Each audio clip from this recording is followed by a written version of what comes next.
I'm a VIP, and I'm gon' ball to the wall, going hard up until the last call. I'm a VIP, and I go ball to the wall, making sure that I'm gonna stand tall. I'm a VIP, haters trying to stop my grind, but they ain't gon' stop my shine. I'm a VIP, talking to a real life hustler. Word to the mama job sucker. Listen, Mr. Pop Bop, Mr. Full Rock. Welcome back, ladies and gentlemen, to the return of the weekly interview segment of the BTW podcast, where we bring in one BTW superstar or woman, you know, in the future. Could happen, probably not, but maybe.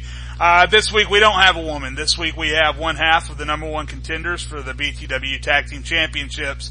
This is the VIP, Zack Murphy. And Zack, after Devastation and after Primetime, I'm kind of afraid to ask, but how are you feeling right now? Look. It's like the VIP said last week. Alright?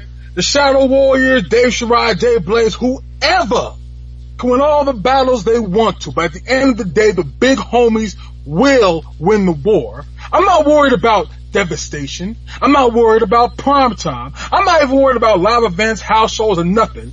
All I'm worried about is April 30th, Dallas, Texas, Ultimate Uprising, where I will become a two-time BTW Tag Team Champion, and me and Jackson Ellis, the big homies, will make those titles matter for the first time in I know how long.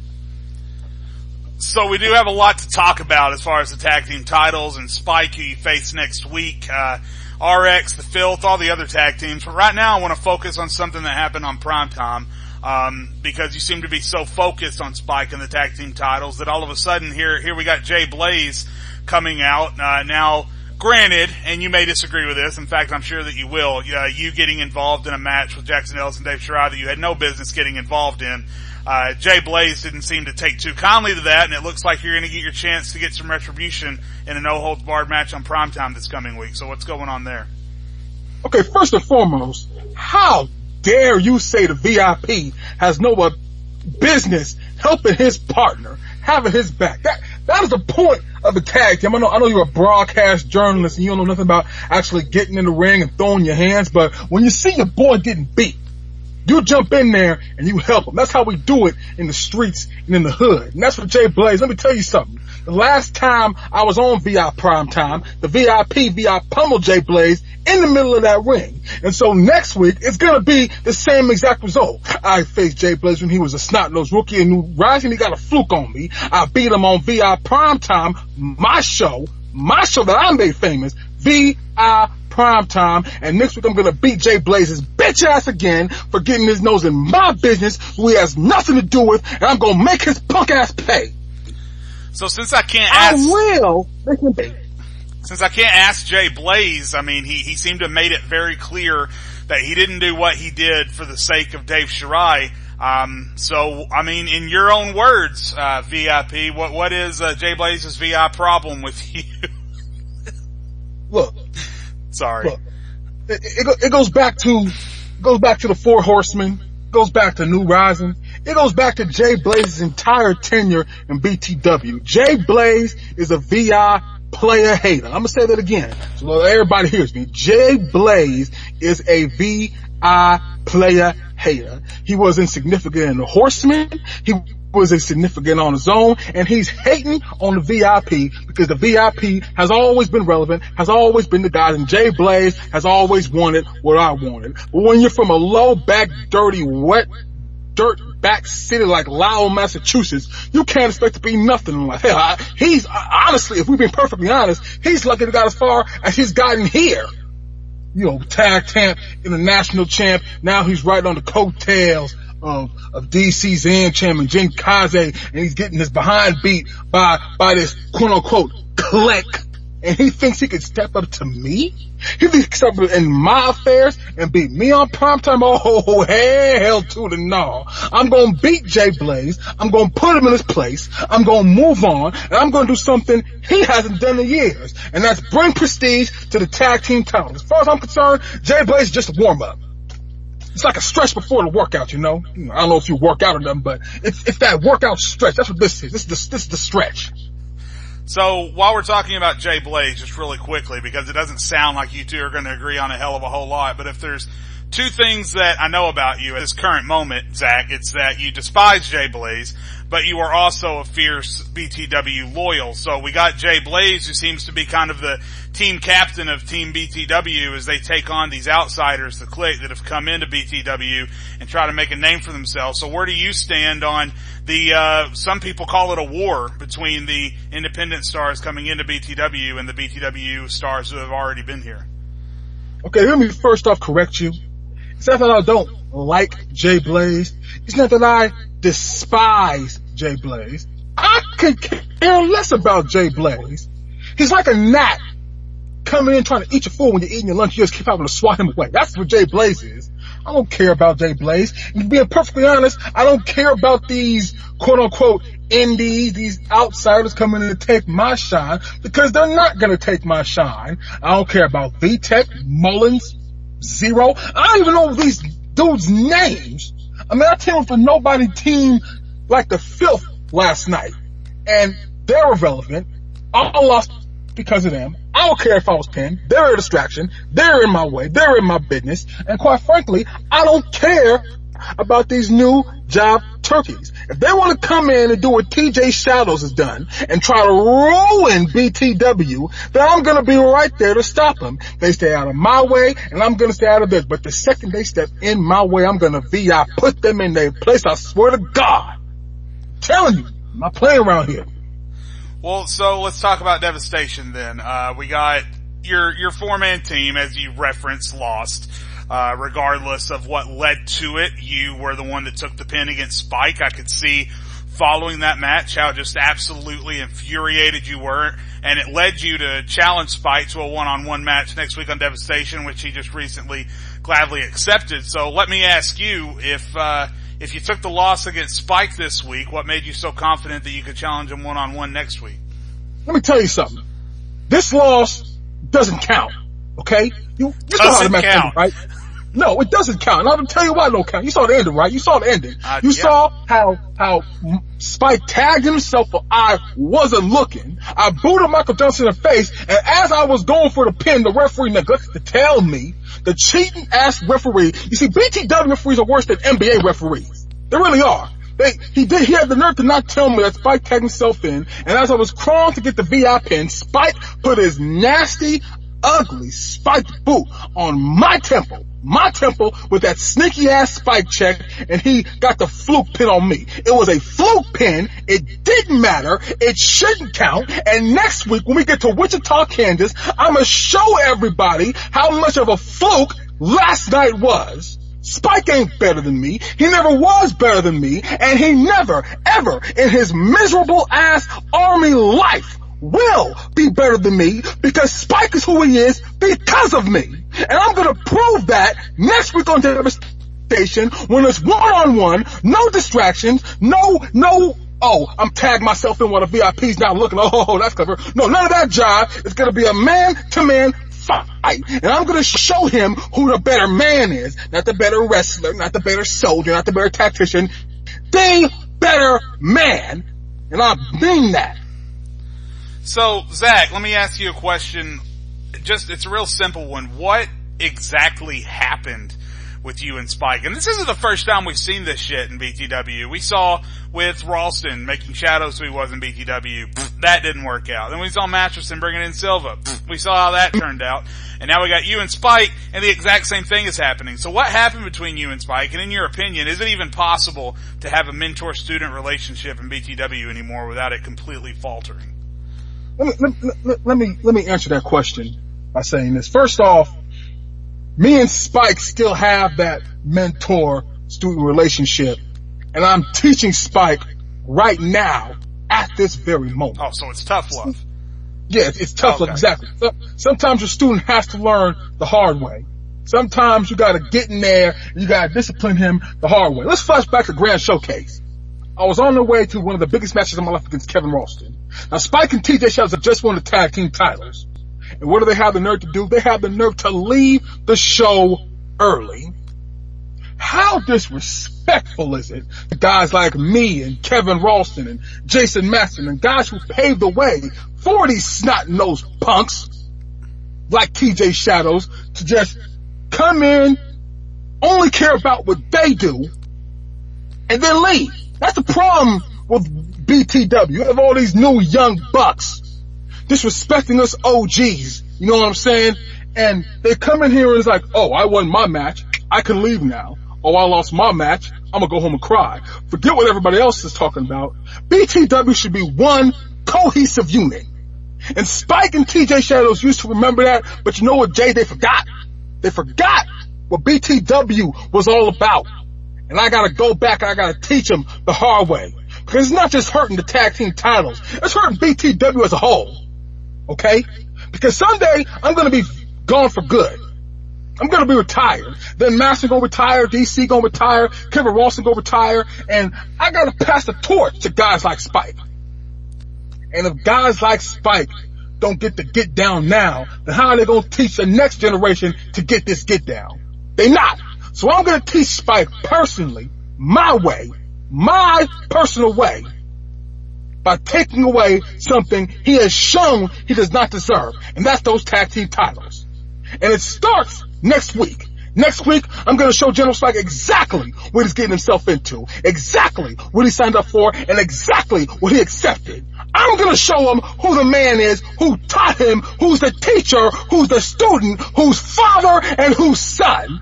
These young bucks need to learn respect. And I'm going to show them respect next week. And on Holy Ultimate Uprising, whatever. I'm getting old, I forget things, I'm sorry. Alright, Zach, so at this point, towards the end of the interview, we would typically ask you some questions from the BTW universe. However, because of a last minute, scheduling conflict, DJK had to back out. He was our previously scheduled guest, so I didn't have time, I didn't have time to gather any new questions for you, Zach. Frankly, I wasn't gonna push the podcast back to get new questions, so what I'm gonna have you do is just answer the questions that were asked of DJK, and you can do whatever you want with them. The first question from our fan Will is, why is DJK's dick so small? Well, he's from Colorado. It's always cold there. You know what I'm saying? He's a small man. He's small-minded. You know, I've beaten him every time we've met. You know, he's small-minded. That's what it is. You know, bad genetics. You got a hot mom and his daddy's probably a gremlin. So, you know, that bad genetics. That's what that is. Next question from our fan Connor. Why does DJK like talking about having females make him a sandwich? Because he's a mama's boy and he can't cook for himself. DJK is completely dependent on his mama. His mama probably still change his diaper and burp him. So he, of course, is going to have other women make a sandwich because I'm away from mommy and I want sandwiches the way mommy's make it. And hey, you're a woman. You're close enough. Help me. Help mommy. So the next question that was asked of DJK, as a man of fashion, Dominic wants to know what he should wear for Easter Sunday. Tell Dominic, first off, never to take advice from DJK. DJK looks like he steals suits from the late great Craig Sager. That's how bad his suits are. Terrible fashion sense. I mean, it's like he shop at the Goodwill. Look, tell Dominic to go to Stacey Adams, get an all-white suit. Get an all-white suit and you'll be great for Sunday morning. So the next wasn't even a question, it was just kind of a comment, ironically, from someone named Zach, directed toward DJK. He just said simply, fuck you. What do you think about that? I agree. Fuck DJK and everybody who love him. Fuck DJK, fuck the G, the J, the K, fuck the office, fuck the woman, the title, fuck everything about him. Fuck the pimples on his face, fuck the gel in his hair, fuck stuff in the mail. Hell, we can go all day. Next. That's a brilliant person. Let him know that. He is a very smart person. I'm gonna send him a personal email too. I'll be sure to tweet him after the show. Next question from our fan Lauren to TJK. Why are you such a sexist, chauvinistic pig, and why do you disrespect women every chance you get? I mean, this goes back to DJK being a mama's boy, but everybody knows before The 2016 DJK had Raven Ryder. It was a bad breakup, but got ugly. Now he's just salty. He can't get a woman anymore.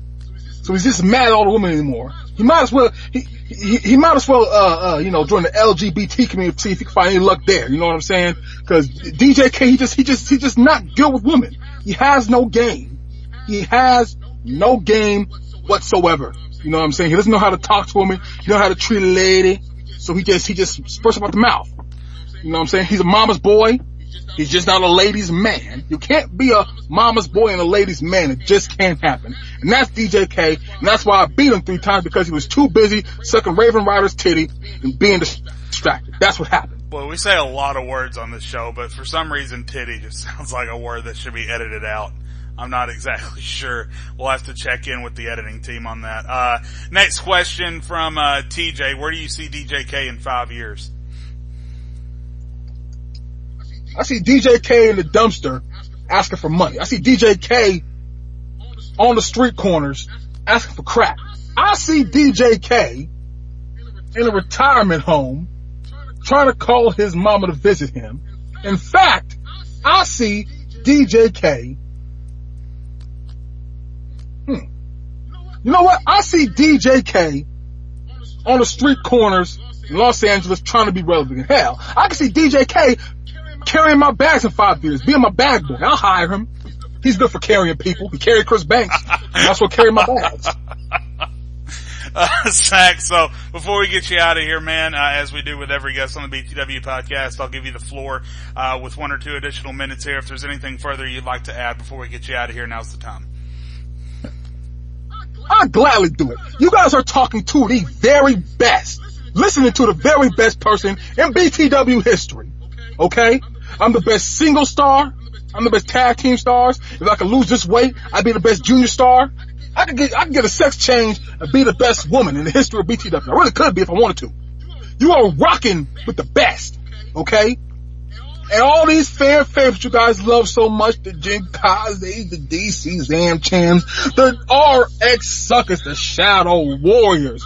I will rise above them all April 30th at Ultimate Uprising.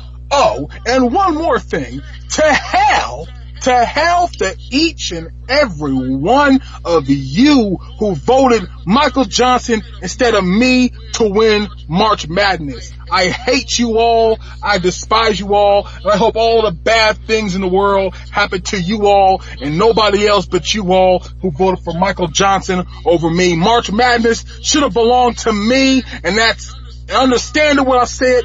I was robbed. It was rigged. I hate all you haters so. Well, it's always good to be a good sport, Zach. We appreciate you taking the time for us on the BTW podcast, and good luck in your match next week, okay? I don't need luck, but I'll take it anyway, just because. Gotcha. I'm looking to the sky to save me. Looking for a sign of life. Looking for something to help me find out right. I'm looking for a complication. Looking 'cause I'm tired of life. Make my way back home and learn to fly. All right, ladies and gentlemen, we are back. Season 3, episode 2 of the BTW podcast. We just finished an interview with the VIP Zack Murphy, and ironically and just completely off the cuff, it has nothing to do with what just happened, Mr. Murphy has just strolled in at the moment that Zack Murphy stepped out. So Mr. Murphy, welcome back to the BTW podcast. How are you doing? It is good to be back. I'm a little mad and insulted you for not returning my calls. How dare you replace me with that hack Ryan Roberts?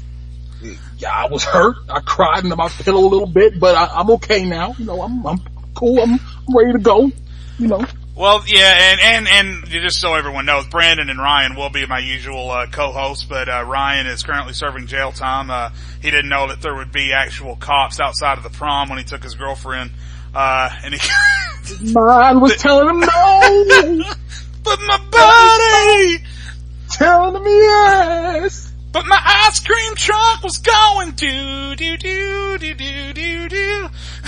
So no, Ryan's not in jail. He had other plans today. Brandon had a last minute emergency come up. He couldn't take part. So, Zach, Mr. Murphy's filling in for me last minute here. We're going to talk about Primetime. We're going to talk about Devastation, the newest power rankings. We're going to answer all of your questions, but for now, we do start with Primetime, and it started with Primetime's roulette spinning the wheel and landing the newcomer Mike Mayhem in a tables match against one of the newest number one contenders for the International Championship, Antonio Suarez. We'll talk about that in just a little bit, but Mr. Murphy, as Mayhem has been doing since he came into BTW, he prevails. He puts Suarez through that table after several near misses on both sides, and he came up with another big victory. So what are your thoughts on Mayhem so far?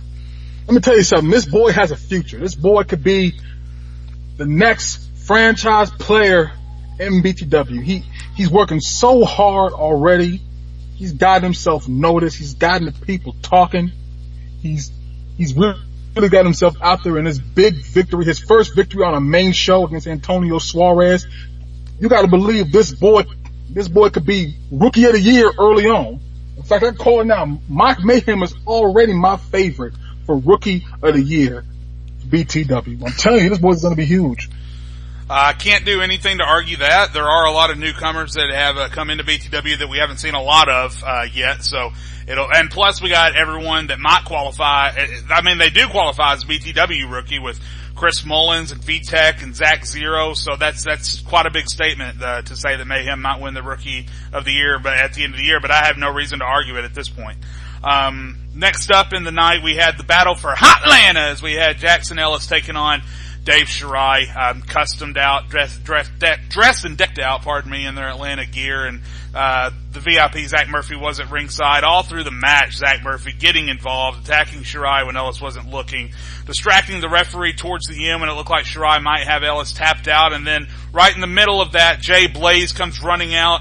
The VIP runs for the hills through the crowd, getting him out of the match. Jay Blaze did make it very apparent that he was not there to help Shirai. It looks like he was there all for Zack Murphy. We'll talk about that in just a minute. But at the end of this match, Dave Shirai kicked out of the X Factor, was able to roll Jackson Ellis up for the victory. So before we get into Jay Blaze and the VIP, what do we think of the match from the Battle for Hotlanta?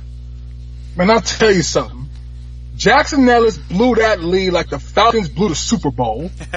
He should be. And how ironic is it that a boy from Massachusetts calls him to blow that lead? Man, Atlanta gotta be hurt. Atlanta would be hurting right now if it weren't for another Atlanta boy, Dave Shirai, getting a big victory. But I feel like Dave Shirai needed this win. He doesn't know who he's going up against. I'm not going to spoil, but he's going for the International Championship April 30th. He needed this win. He needed this momentum. He's got it. He is looking strong. Kicking out of the X Factor, going into Ultimate Uprising. I'm telling you, Dave Shirai is the truth. He's always been the truth. He's always been super underrated.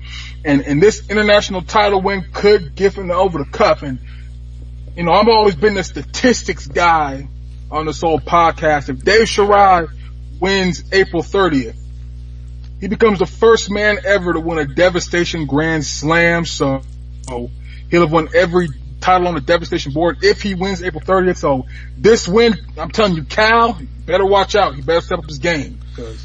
Yeah, not just a win, but I mean Jackson Ellis, a win of all people against Jackson Ellis definitely gives you. He's the beast. Yeah, it definitely gives you a lot of momentum, and he's definitely got the most momentum out of everyone who's going for that international championship chase. Winning the Battle for Hotlanta definitely helped him out.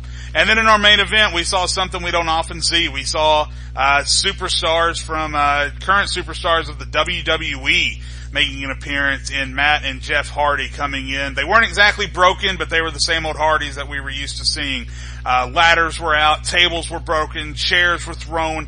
Jeff was flying off the ladders. It was absolutely insane action as the BTW stars lined the ramp to watch the match. And in the end, the Shadow Warriors kept the Hardys from leaving BTW with the tag team titles. But boy, that was quite an event. It was a classic. Something we're going to remember for a very long time. If we're talking early nomination, there's going to be an early nomination for BTW Shocker of the Year, the Holy Moment of the Year. I think it's in the running for that already. It was great to see Matt and Jeff. Spike and TJ Shells have been on a tremendous role. Spike took that boot to the face from Zack Murphy. And he's been rolling ever since. Let me tell you, week before he spears Murphy and Atlas. This week he gets 2 wins over a legendary tag team and a tag team of the big homies. So Spike is on a roll right now. If I was Zack Murphy, I might want to be like, I don't want to do this anymore. I'll take it back. I don't want to challenge you no more. That's what I would be doing, because Spike is looking like a machine. TJ Shouts is looking better than ever. It was great. Primetime shows up and proves again this week, like they always do. I love Primetime. Yeah, and the Shadow Warriors in BTW's weekly power rankings, I believe they shot up to number 2. And that win over the Hardy Boys really helped them in doing that. So yeah, Primetime back-to-back weeks here, great shows, but even better action happening over on Devastation as BTW continues its roll. We started with what turned out to be a pretty great pre-show, and all of this, remember, Devastation took place chronologically before Primetime, so just keep that in mind as we're discussing it. We're just discussing it in order of importance. The King of Fear, easy victory over Damon Quinn. Damon didn't really look like he came to play in that match. Mikey Nitro defeated Johnny Cyanide. A lot of dangerous chemicals going on in that match, and Mikey Nitro comes out with the win. Mike Mayhem, his second, technically his first, but it's one of total 2 victories for the week as he went over the Irish Cena. And then we had Antonio Suarez with an upset versus Cal. He followed that up with the loss on Primetime, but nonetheless, the King of Fear and Antonio Suarez, those wins in the pre-show put them in a triple threat match for the International Championship. So a lot coming out of the pre-show, not the least of which is Mike Mayhem's continued streak. So many people berate and undergrade the pre-show, but there'll be a lot of great talent on the pre-show. There was a lot of great talent on this pre-show. You had the up-and-coming Mike Mayhem, King of Fear, Suarez, the international champion Cal's on shaky ground right now. He really is. He better step it up, because his ultimate uprising opponent is looking great. He's suffering upset loss. I think he's talked 1 time since the biggest win of his life over Jason Matheson. I don't know, man. On BTW, people sneak up on you, and just like that, boom, it could happen. King of Fear and Suarez are both looking very good right now, so if I were Cal, I'd be in that British pub training. Yeah, and I mean, the ironic thing is that Cal, at this point, should know more than anyone how much one big win can matter, right? I mean, he got the biggest win of his career. He wins the International Championship, and I mean, no offense to the guy. I mean, everyone in BTW is busy with their professional and personal lives, but I mean, it's just a fact that we have barely heard from Cal in public since he beat Jason Masterson at the showcase. Now, you can think what you want about that he took his victory against Masterson and ran, that he feels like he's reached the epitome and he doesn't need to do any more, but whatever you think, I mean, you take Suarez, and King of Fear, and you ask which one of these 3 men has the most momentum, your answer is not going to be Cal, and that's just a fact. So in my opinion, I think that in this triple threat match, I think that Antonio Suarez has all of the momentum that he needs. Now he just needs to capitalize. But since we're talking about it now, we'll go ahead and knock it out. What do you think might happen in this triple threat match coming up? And ultimately, who do you think Shirai faces for the title at Uprising? Let me tell you something. This week should have been a kick in the pants for Cal. It should be a kick in the pants. And you should be like, okay, I'm facing 2 top guys. I need to step it up. I need to get on that microphone. I need to get in that gym. I need to show these people that I beat Masterson. I beat one of the very best. I'm the international champion for a reason. If I was Cal and I beat Jason Masterson at the Grand Showcase, if I beat Jason Masterson twice in a row, I would not shut up about it. You would never hear the end of it from me, but he hasn't said a word except recently. So there's that. Antonio Suarez is looking very good. He beat the international champion himself, but then he lost on Primetime. You gotta remember that. King of Fear, he won. He ain't taking no losses. Quinn Damon, he's new. He's generally new. He's just making names. So people don't think of it as much of a victory. Antonio Suarez got the bigger victory, but he also lost to somebody who's up and coming and as new as Quinn Damon. So if you ask me, the King of Fear with Lucius Freeman on his side, mind you, I think the King of Fear finally reaches that cusp, gets that brass ring and wins his first championship in BTW. I'm going with King of Fear all the way. And while we're talking about the Freeman Force, and since we're fixing to talk about the ladies, it's just been recently announced that on the next episode of Primetime, the leadoff match is going to be Freeman's Ariana Lux going against Misbehavior. So what do you think is going to happen in that match? Woo! That is a good one. Ariana Lux is one of the hottest prospects in women's wrestling. Remember Ariana Lux last year? She became the first woman to win the Junior Heavyweight Championship, and she beat TJ Shadows to do it. That girl's been on a roll ever since she aligned herself with Lucius Freeman, but Misbehavior, she's a legend, she's the icon, she's the Hall of Famer, but she's also been on a losing streak. She lost to Susie Spitz at the Grand Showcase. She lost to Future, first Devastation back, and both of those ladies took their balls and took their purses, their victories, went home, left BTW. It was like Misbehavior can't redeem herself from that. She needs this win on Primetime bad, but against Ariana Lux, whoo, that's a tough one. It's going to be a great one because it goes back to Team Diva versus Team Anti-Boss when that was a thing. But yeah, blast from the past. I can't wait for it. Yeah, there's gonna be some fireworks there for sure. But like I said, a lot more action with the women. There are so many female stars in BTW right now. And, right now we're worried that not all of them are gonna get their chance to shine, but boy, it's not gonna be for a lack of trying. We started off with a number one contender match, between Lexi, Ariana Lux herself, Keisha Jones, Jade Wilson, and Tara Knight. And even with all those big names in the match, it was the newcomer Lexi coming out as the number one contender for the women's championship. Right after that match, though, the women's champion Faith got in the ring and she showed it's the word strange has a hollow meaning in BTW when you have stars like the Dark Savior and Deadpool and Gold Lust. Conky at one point was BTW's biggest star. But I think it's still safe to say that Faith showed some pretty strange behavior right after that match. Getting in the ring, licking her lips, then it looked like she was gonna kiss her, then it looked like she was gonna slap her, and then she didn't do anything at all. So I mean, what do you think right now is going through Faith's mind as she prepares to defend against Lexi? There is an inner demon inside Faith Kennedy that is just waiting to crawl out, itching to crawl out and show itself. Faith Kennedy has something dangerous inside her. We saw it at the Grand Showcase. She damn near shattered her ankle in that match, but she still pulled through and got the win of Keisha Jones of all people. And she hasn't been in the ring since, but she's just itching. Oh, she's itching to get back in that ring and hurt somebody. You talk about Team Diva. And before, Raven left, Misbehavior was the divine, Raven was the intelligence, but Faith was the violence. And I think we're going to see that violence April 30th. And Lexi, she's brand new. That was her debut in BTW. She got a number one contendership win in her debut. If I was Lexi, I would be training hard. She has Misbehavior next week in Wichita. If I were her, I'd be working. I'd be watching because you're new, you're young, you have a lot of ambition, and you might get arrogant. So if I was Lexi, I'd be careful and I'd be working because Faith is a dangerous woman. So Lexi's got Misbehavior, and that's going to be just before Misbehavior takes on Ariana Lux on Primetime. So Miss B's got a huge week coming up this week, but I'm sure Faith will be watching closely as her best friend and cohort takes on Lexi in the ring. So that was pretty much all of the women's action throughout the night. Up next, we did have a match of the night candidate. We had the 8-man tag team match.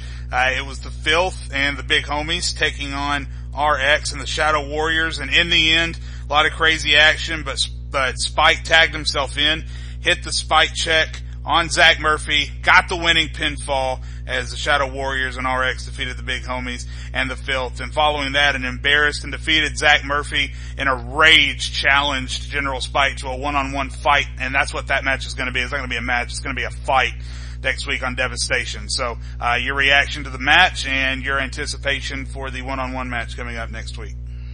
Now, I'm going to tell you something, Jay, and I think you'll agree with me on this. Tag team wrestling is back and it's thriving in BTW right now. Oh, it's great. But you got all these tag teams. You got the Shadow Warriors. You got the Big Homies. You got RX. You got the Filth. In the pre-show, you got some things stirring up. You got, Deadpool and Mike Mayhem, they kind of aligning. Goldust and Arashina, they kind of align. We could see some things there, but I gotta tell you, ever since, that betrayal, that backstabbing, General Spike has been a man on a mission. I think if Zack Murphy is trying to teach him, I think he's just hating on him, it's just bitterness, but I think if Zack Murphy is trying to teach him, it's working. Because Spike has been on an absolute roll, and the student could surpass the master. The torch could very well be passed, and General Spike could be back to his old winning, dominant self after tonight. Great showing by all 4 tag teams. It's great to see tag team wrestling back in BTW. It really is. Yeah, and you can tell that, like, not only is it personal between Zack and Spike, but ultimately it's got to come down to a tag team match, and all 4 of these guys have experience in the tag team division. The Icon Spike connection, the Anomaly, Zack Murphy and Jackson Ellis. This isn't the first time they teamed together, so there's a lot of tag team experience. And these matches, not only are they physical, not only are they personal, but the matches are just really fun to watch when you throw in RX, former tag team champions, and you got the experience of Braxton Holt and Ben Anderson in there as the Filth. You've got the Clique, which hasn't really entered the tag team division, but they could at any time, and I think they could easily dominate it. So yeah, there's a lot of good tag teams establishing themselves in BTW, and it's going to be fun to watch going forward. Now next, Zach, it was kind of there's a lot of action taking place in Jade Rivers' office as of late, and it's to be expected with BTW still kind of rebuilding itself from the ground up. But a lot of conversation going on between Tony Blaze passing around his business cards to some of the lower card stars in BTW. And tonight, or not tonight, but the most recent episode of Devastation, he mentioned a quote unquote revolution, and he invited 3 of BTW's newest signees to join his revolution, and I'm doing air quotes right now. So, I mean, what's going on here? What do we think is going to end up happening with Tony Blaze and his plans for these new stars? When I was watching Devastation last night, I heard Tony Blaze talking about this new TV deal on the FX network. I was intrigued, It's I don't know if it's going to be a brand split. I don't know if it's going to be an extension or whatever, but I do know this. When Tony Blaze passes out business cards, something big is going to happen. When Tony Blaze says, I want you to come work with me, you best come work for him, because it's going to be huge for you. And with all these new stars, Tony Blaze loves the new guys. You know what I'm saying? He loves these new boys. He loves reeling these new boys. And let me stop. That sounded terrible. No offense, Tony Blaze. I'm not trying to call you Ryan. Oh God, that's even worse. Yeah, okay. Yeah, be careful. You'll end up sweeping the floors outside Jade Rivers' office. Okay. Don't fire me, Mr. Blaze. When Tony Blaze wants you, you better come to him.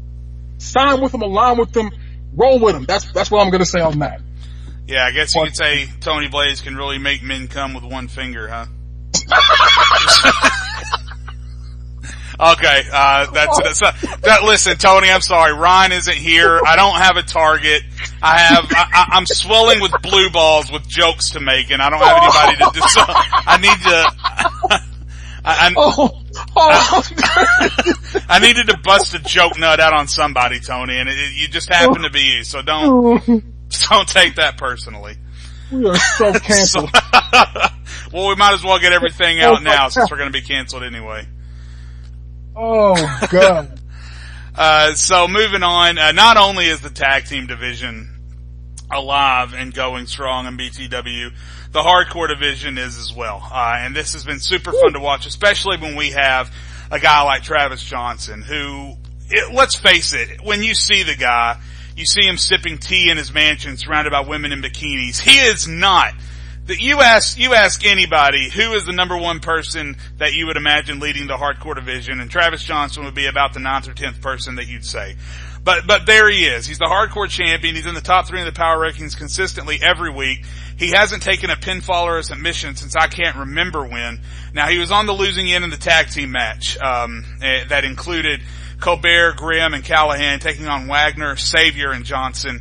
That was a crazy match. Tables, barbed wire, chairs, everything you can imagine. In the end, Wagner would hit the HKO on Grimm, but Carson would roll up Wagner from behind, pinning Wagner for the second straight week.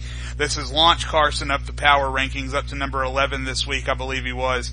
And he's looking, to me, even with Travis Johnson as dominant as he's been, I believe right now, if there's any one of these other 5 men that's going to challenge Johnson for the title, I think right now Carson has the inside edge. This hardcore division in BTW. I mean, first off, because Jay, you've been in BTW longer than me. When's the last time we've seen consistent hardcore wrestling like this on Devastation? Never. No, the consistent hardcore wrestling's always been on Levolution. Exactly. So now there's no more Levolution, so Devastation has to pick up the ball. They have to pick up the hardcore championship. And these guys have done a tremendous job at it. I mean, to me, the hardcore championship has me almost excited as the Elimination Chamber. It really does. Because all these hardcore guys, they're working hard. They're cutting themselves. They're breaking each other's bones and backs to get noticed. And it's fantastic. I mean, I think Travis Johnson is changing the meaning of hardcore when it comes to professional wrestling. You no longer have to be in a boiler room. You no longer have to be smashing beer cans in your face. You don't have to live it to do it, I think is his primary driving point right now. Exactly. He's hardcore when the bell rings, and that's it. And I think that's dangerous, because up until now, with RJ Grimm, you know what you're going to get. With the Dark Savior, you know what's coming. With Carson Callahan, you know exactly what you're getting yourself into because they show. But Travis Johnson, you see a man sophisticated with his wife Beverly sipping champagne by a pool. And despite the fact that he's 6'10", 285 pounds, you think, this guy's not hardcore. This guy should be in the country club. Then he hit you over the head with a chair. It's like, wow. He's changing what hardcore wrestling means. And I think it's fantastic. He's making all these people step their game up. Carson Callahan's looking like 2014 Carson Callahan, and it's great. It's great to see hardcore wrestling consistently on Devastation. It's fantastic. But can I just say that I would cancel the Elimination Chamber and the Six-Pack Challenge, Ultimate Uprising, if it meant we could see Carson Callahan, the Dark Savior, and RJ Grimm in a fucking country club. I'd cancel the whole fucking show if we could just send those guys into a country club in white polo shirts and see what happens when they go in there. Imagine Dark Savior sweater vest. And I think it's important to point out before we move on that, you know, Carson's got the inside edge because he's on a winning streak. Travis Johnson, yeah, he's dominant. But I mean, all of these guys, you look at Grimm, you look at Callahan, you look at Johnson, you look at Savior, who am I forgetting? Wagner, who am I forgetting here? Colbert, all of them have stepped up their game. And I mean, it's nuts to see so much, not only action in the ring, but activity as far as the build up to the matches. It's been nuts to see how hard these guys have been pushing each other. And I don't think that you can doubt how much any of them want to come out of this Six-Pack Challenge as the hardcore champion. And I think that's all you can really ask for, is for everyone involved to want it. And I think we got that out of all 6 of these guys. Speaking of wanting it, DJK has been wanting his Internet Championship belt back for about 3 weeks now. And tonight he got it. He finally got the upper hand on Dez and kept it. Dez came out, he was addressing the crowd. I think, to be perfectly honest, Mr. Murphy, I think Dez let his guard down. I think Dez went out there knowing that he had the upper hand, knowing that he was in DJK's head, knowing the crowd was on his side. He had the belt on his shoulder, he had everything. And I think for a brief moment, he let his guard down, and that's when DJK struck. That's when DJK always strikes. This time it was with brass knuckles. He then laid him out with a heel stomp, took his title back, and now DJK finds himself back in the driver's seat. And it's about time the Internet Champion looked like an Internet Champion and felt like an Internet Champion. Now, but if I was DJK, I would say this. Don't let this get to your head too much. Don't let this, that was Dez's mistake. Yeah, you know, don't let one major game mess you up. And I want to say don't get cocky and arrogant like Dez did, because you're back in the driver's seat now, but next week you're in a tag team match and you could lose it right back. You're the internet champion, so you're always on the defensive, always. So if I was DJK, I would say, hey, yeah, I got you down and I'm gonna keep you down. Man, this is gonna be a great match on the Ultimate Uprising, Yeah, DJK, he just needs to take notes from Jason Silva, because, Dez, when you're involved in a fight with Dez, whether you're actively in the ring or whether you're trading verbal barbs with him, Dez, if there's one thing you can say about the guy, he's always got his foot on the gas pedal. And I think that is when he's at his strongest, and that's why he's had the mental advantage over DJK for several weeks. Tonight, he tapped the brakes a little bit, I think, to really stop and enjoy what happened. Jason Silva never took his foot off the gas pedal when he was facing Desmond, and that's how he came out on top. So I think Desmond can take notes from losing that match, just like DJK from take notes to how Silva won that match. Desmond, if you're in the lead, you can't hit the brake, you gotta keep going, and DJK, if you're facing Desmond, you gotta keep your foot on the gas pedal and expect Dez to do the same thing. So we'll see how that plays out, and we'll see what the next step is for both men. Later on in the night, Shane Black continued his seemingly unprovoked war against the independent stars coming into BTW. He did have Jin Kaze dead to rights. He had him locked in the Black Dahlia toward the end of the classic match on Devastation. Looked like he was about to win via submission before Quinn Damon would come out and distract Shane Black. Black broke the hold, giving Jin the opportunity to lay him out and secure the victory. Later on, Shane would retaliate. We saw him choking the absolute life out of Damon backstage, as he promised that Damon was next on his list to erase from BTW. So Shane Black's target has changed, but overall, Zach, you can give your opinion on his rivalry with Damon if you want, but right now I'm focused, until that develops a little more, on just what Shane's problem is with the independent stars coming into BTW. Well, Shane is one of those guys who's been in BTW since darn near the beginning. I think he's the last guy you could truly call a BTW original. As in the sense that he helped build this company, and it took a very long time for him to be a top guy and get noticed and be in the spotlight. And you go back to how the battle with Grand Showcase Dave Shirai started. Shane Black was mad that Dave Shirai got into the Hall of Fame before he did. And it's he's sick of new guys coming in, and it seems like just when Shane Black's gonna be in the front, he's gonna be that guy, somebody comes out of nowhere and takes it from him. You go back to Shane Black and Will Wagner. Will Wagner came from the outside scene and took the title from Shane Black, and it's Shane Black's hey, BTW's my home, this is mine, and I'm gonna be in the forefront, and I'm gonna kill anybody who gets in to do it. And I can't say I agree with that, but if that's what he feels he has to do to be in the forefront, that's what he feels he has to do. But and I'm glad I wasn't the one that had to say it, because I'm not going to beat around the bush. I think Shane Black is jealous. I think Shane Black absolutely hates that there are new names coming into BTW, because Shane feels as if he hasn't even reached his apex yet. And I think a lot of people would agree with him. He's been the best of the best. He's been the junior heavyweight champion.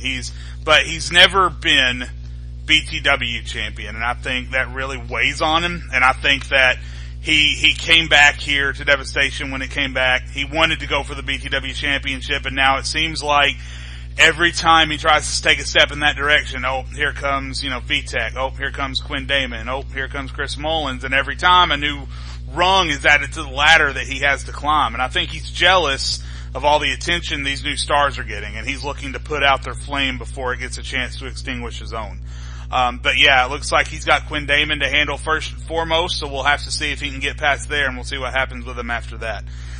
Speaking of all those men that I just mentioned a few seconds ago, last week we had VTech challenge DC's AmCham to a match on Devastation. It was gladly accepted by DC. But then before DC could even get to the damn ring this week, his clique, Zach Zero and Chris Mullins, would once again maul him.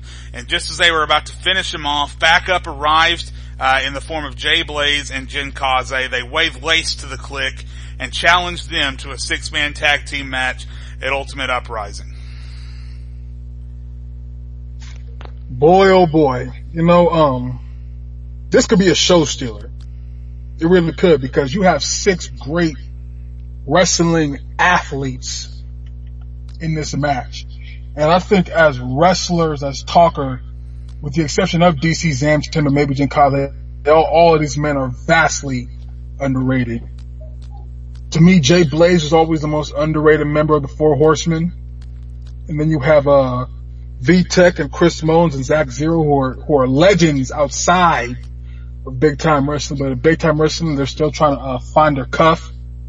V-Tech feels that he was robbed at the Grand Showcase. Jay Blaze technically cost him the match. Chris Mullins was there too. He neglects to say that. He injured DC Zamcham, costing DC Zamcham his Grand Showcase moment. Over the past week, a lot of personal things have been brought to the forefront by DC Zamcham and V-Tech. So there's just a lot of bad blood here. We have yet to hear from Zach Zero at all, but he's got Jin Kazi next week. He finally debuts at BTW, so we'll see what goes on there. But man, you talk about mind games and bad blood and physical turmoil. This 6-man tag team match coming up is going to define it, in my opinion. Yeah, and it's nuts overall because I don't think anyone ever expected that we would see V-Tech as a full-time star in BTW, but he's really embraced his role in BTW, I think. He seems to really, in his own strange way, enjoy being in BTW, and I think he's here to prove a point, and I think he's just found himself with a lot in his way at this point. DC Zamcham, as much as he's tried to destroy him since he came back, he just can't seem to get the job done. Jin Kaze is like a fly that won't go away, at least to V-Tech, and now he's got Jay Blaze to contend with. So obviously V-Tech, Mullins, and Zero are no scrubs at all, but Kaze, Blaze, and DC have home field advantage, because even though this is V-Tech's home, it's Chris Mullins' home, it's Zach Zero's home now, it's been their home for much shorter than has been for Blaze, Kaze, and DC. So the BTW crowd is going to be heavily behind that team, I think, and I think that might make the difference when that match finally comes. But there is one thing I want to add in, and that's, Zero, Tech, and Mullins have a lot of history together. This isn't 3 guys thrown together. This is guys that go from federation to federation to federation to federation and conquer there. DC Zamcham and Jay Blaze have a small history. DC Zamcham and Jin Kaze have a small history. I don't think Jin Kaze and Jay Blaze have any history.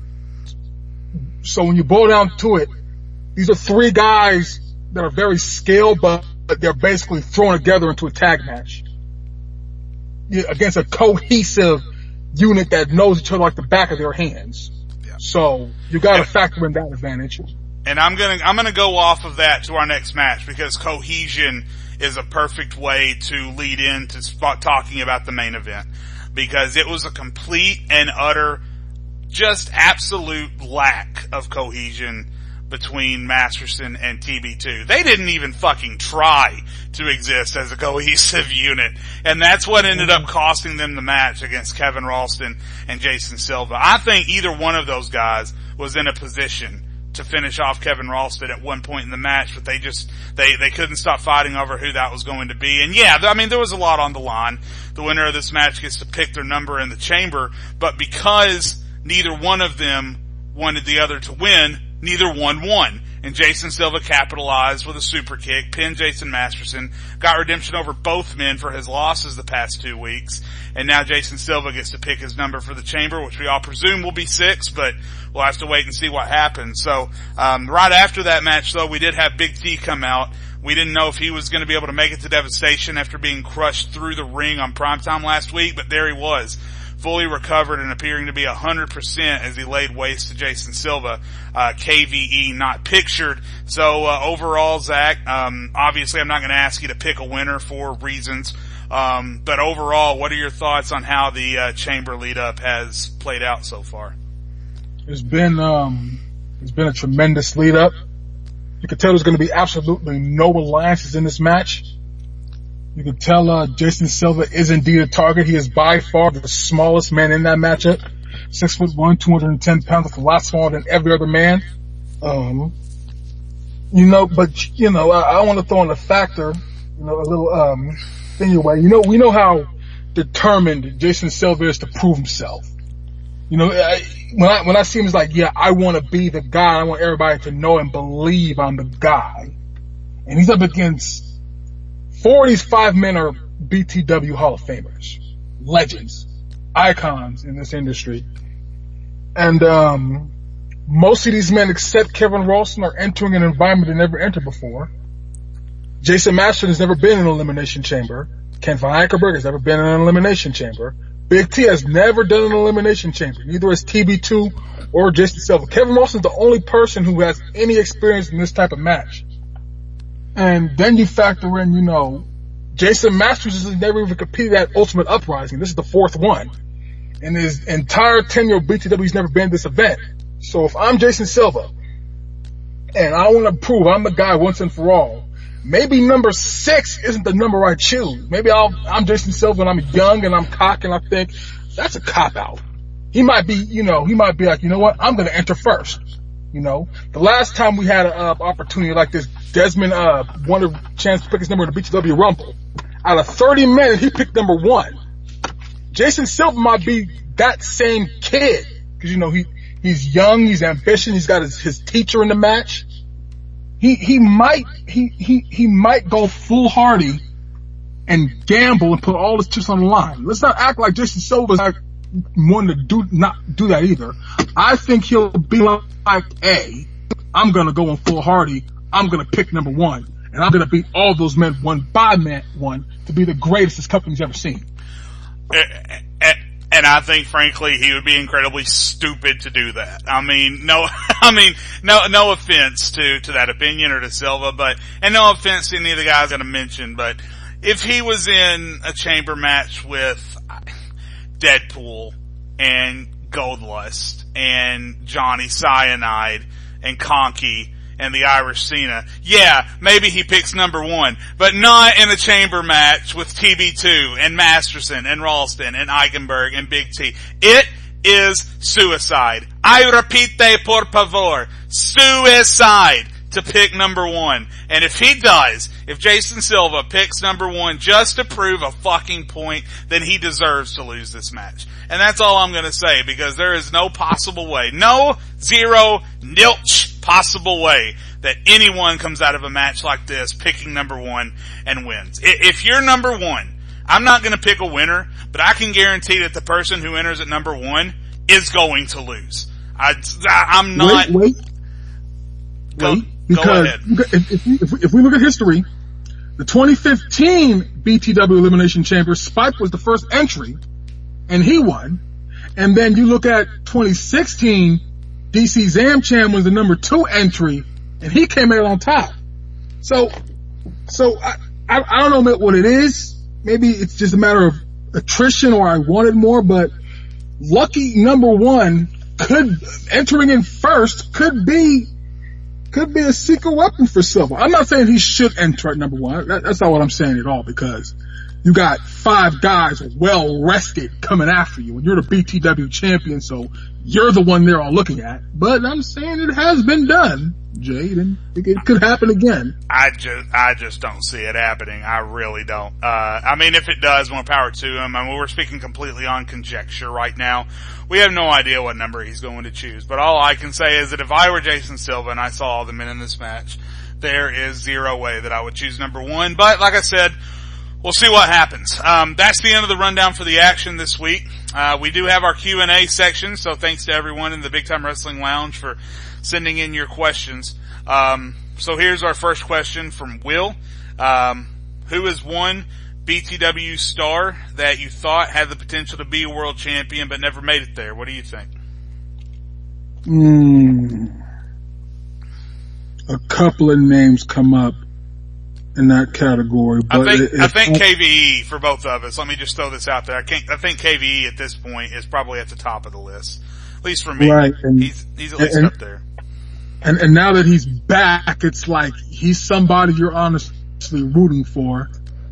because, right when Ken Von Eichenberg was about to reach that top potential, he decided to retire. 3 years later, he's back. He's well rested. He's come out of retirement. He won the Grand Showcase against Carson Callahan, and now he's in the main event of a pay-per-view for the first time in 3 years. So, big shout out to Eichenberg for that one. But if I had to pick one person I thought could be a world champion, but never became a world champion, I'm gonna go with the man. I'm gonna go with a name that some of the BTW universe may not remember anymore, but I kind of remember him fondly. He was kind of off and on. He go by the name of Chris Banks. Chris Banks, he came in with DJ K and Cal and Desmond and all those guys, and people thought, okay, all of these guys are gonna break out. DJ K did, absolutely.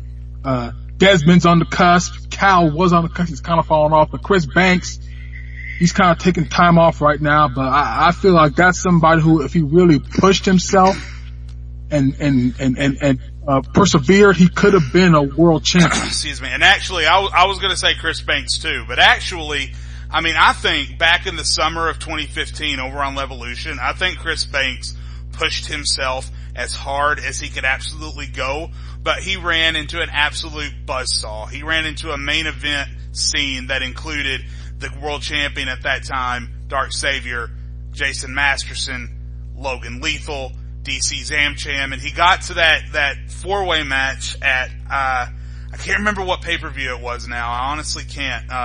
But it Rising Above?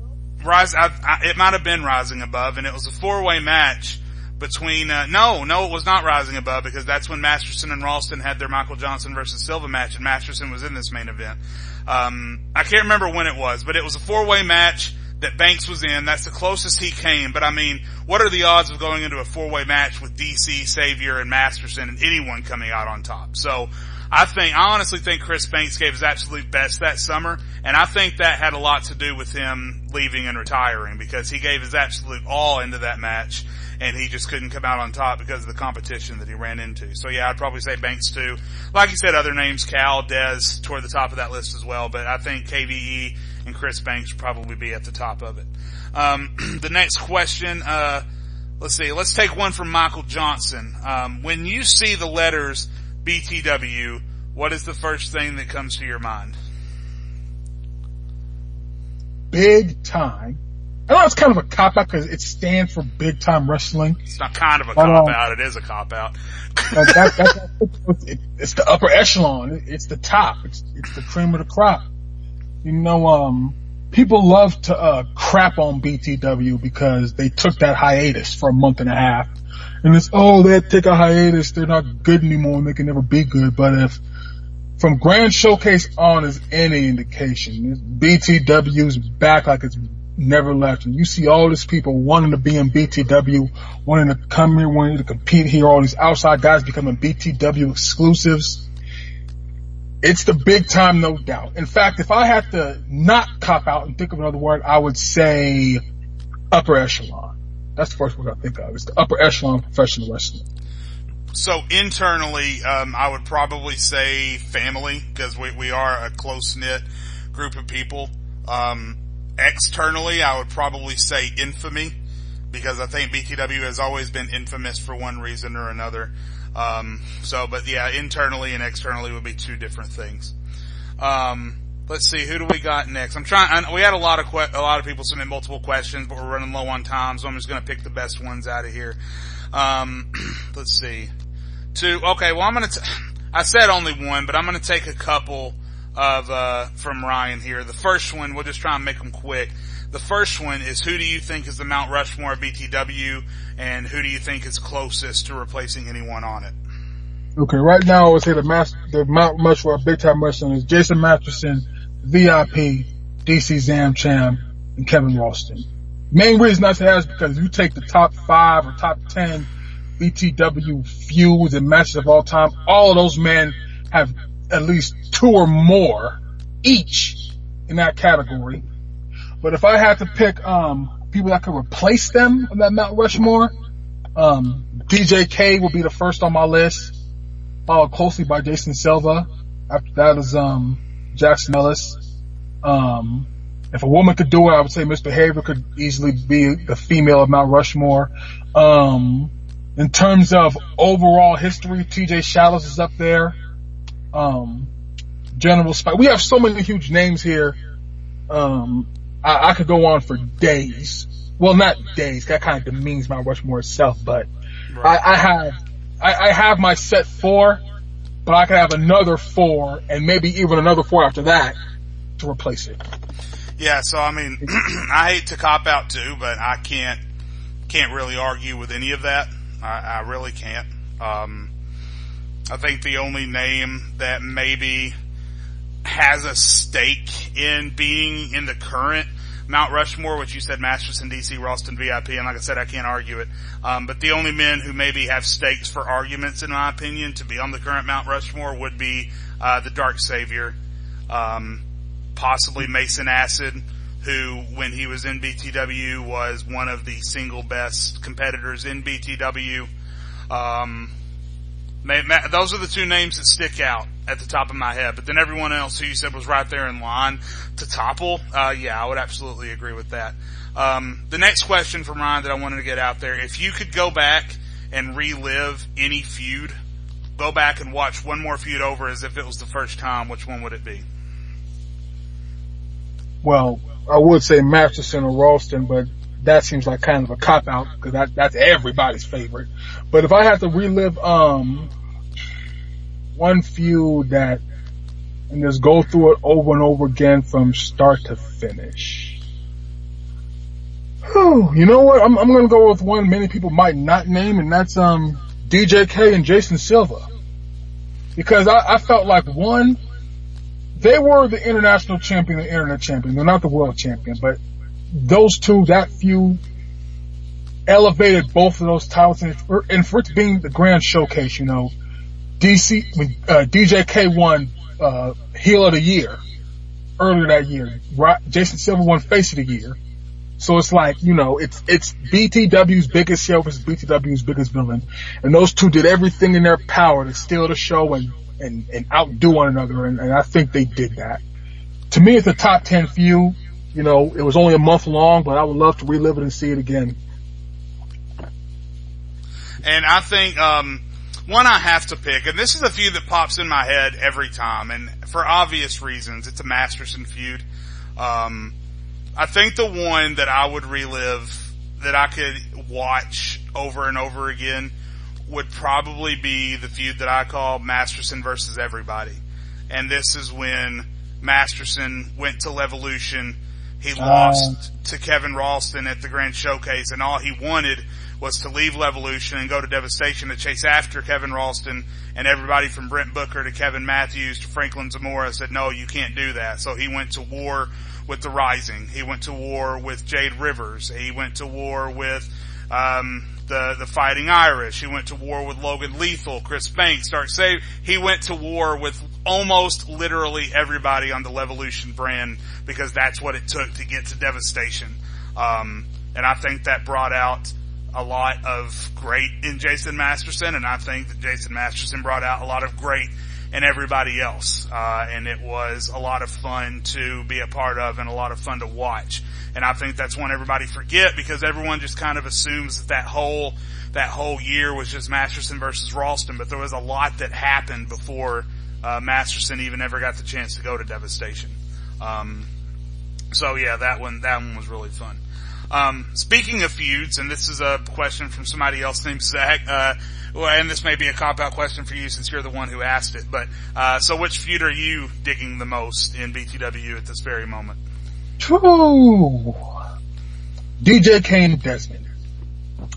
And yeah, that's my answer too, by the way. Go ahead and give your reason, but you can just copy and paste it as mine. DJ Kane and Desmond, because in this professional wrestling world, comedy isn't seen much. You know, there's many people may go, oh, did he do that or say that? But this feud just plain made you laugh. Like last week, we saw DJ K come out in his underwear, trying to go for a title. Then he gets run over by his own car. Then he's locked in the closet. He's trapped in the closet. And now it's like, And Desmond, seeing Desmond cheered, seeing Desmond embraced by the fans is both weird and satisfying because it's something you thought you'd never see. And now, personally, I'm glad I'm seeing it. It's like, wow. People are on Desmond's side for the first time ever. And it's great television. Now there's a midget.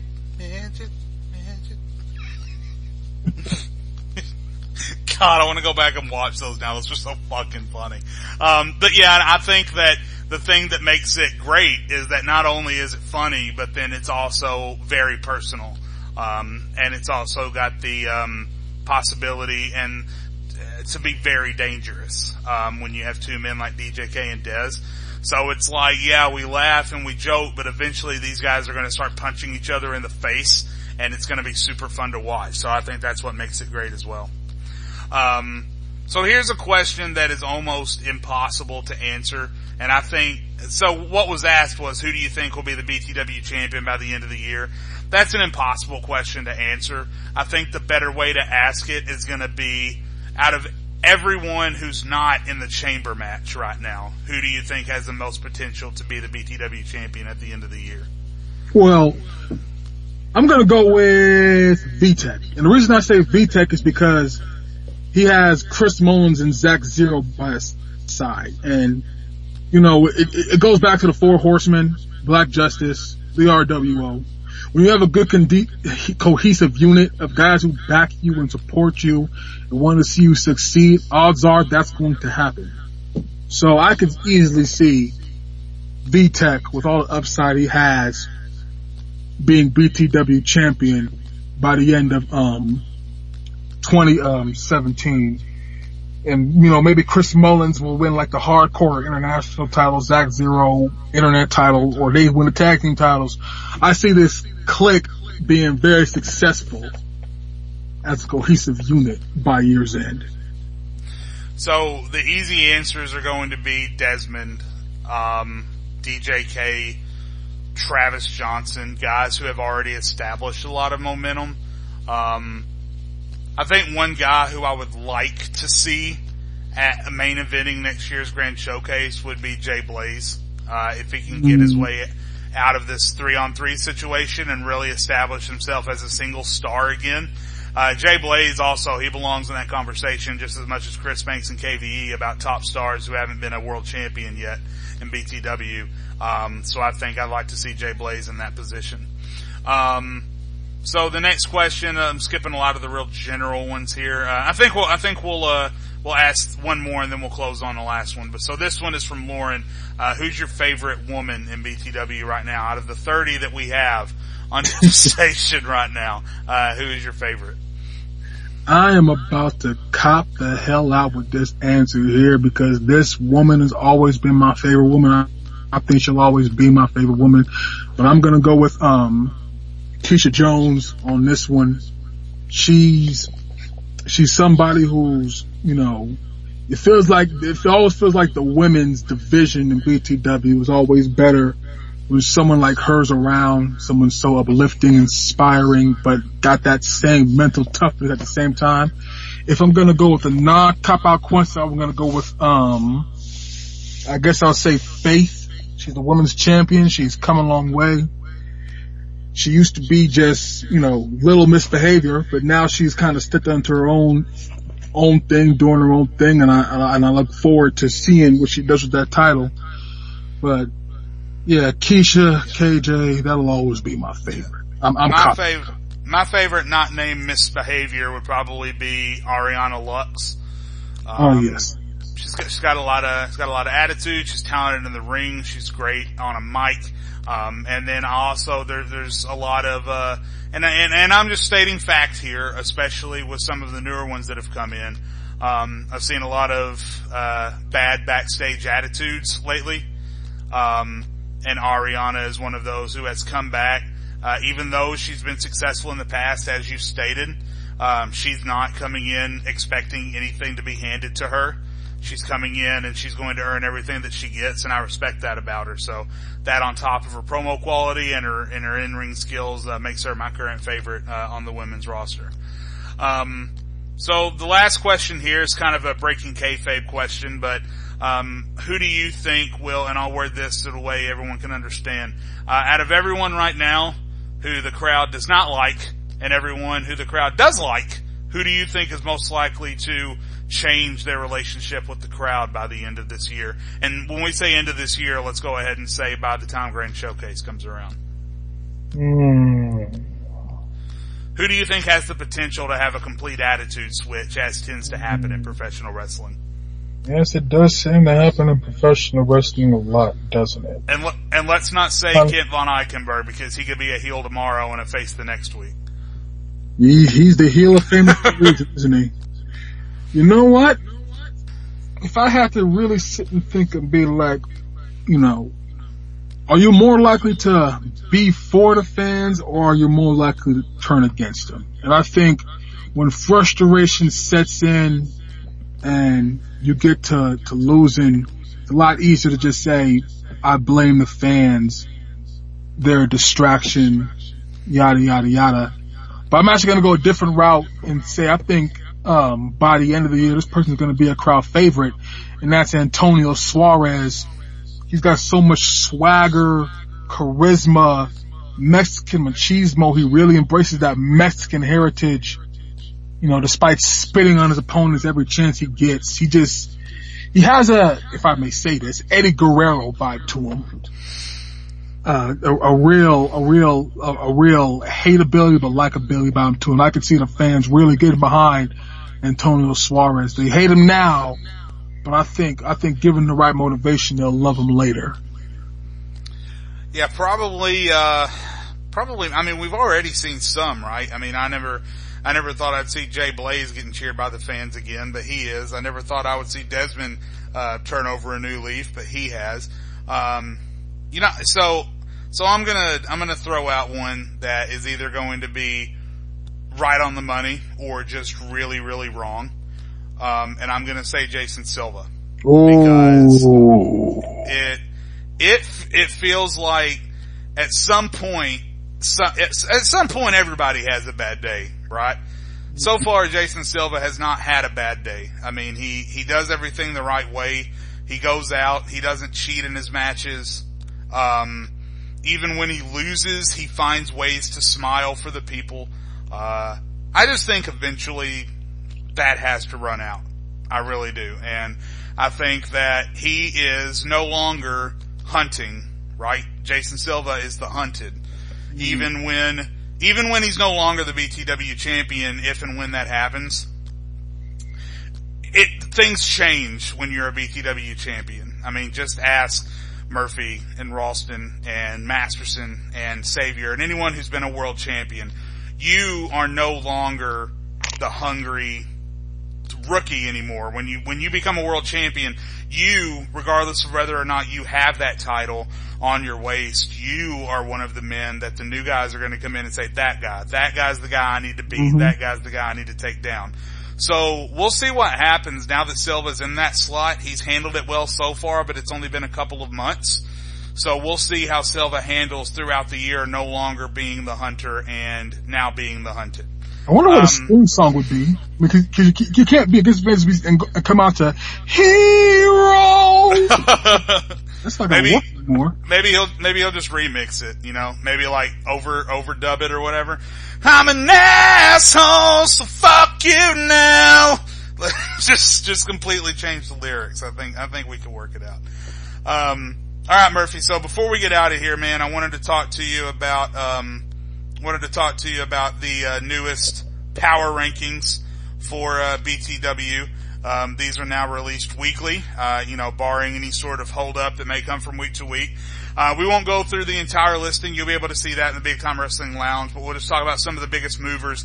The Shadow Warriors up 4 spots. We've got the Big Homies dropping 5 spots. We've got Cal dropping 6 more spots. His plunge continues down the rankings after his loss. Carson Callahan continues to shoot up the rankings after back-to-back wins.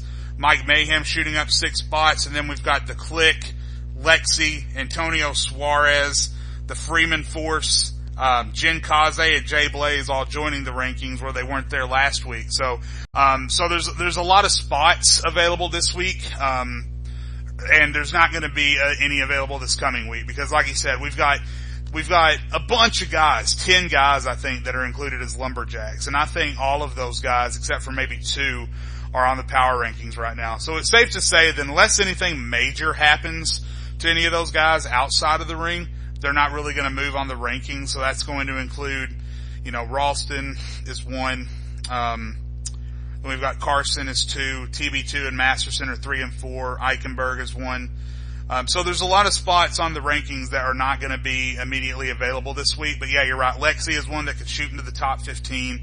Cal, if he loses again, I think he's just going to drop out of the top 25 altogether if he loses his title and loses again.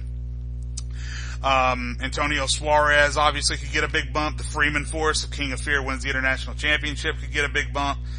So there's a lot of room for him, for anybody to move on the rankings this week. But, guys, that's all the time we have for this week. Mr. Murphy, do you have anything to add? Yeah, I want to close with a question, because to me, I think we're kind of underplaying how huge next week's main event is going to be. I mean, we have Jason Silva and Travis Johnson, the BTW champion and the hardcore champion, in a lumberjack match, and that's very rare on BTW. So I'm not going to say for obvious reasons. I'm not going to call it, but who do you think? Who does the BTW universe think is going to win that match, that main event match? Because I think they both need it. But, and obviously, universe out there listening, feel free to comment with your thoughts on any of this, but especially this, because this momentum, the momentum is dead even. It really is.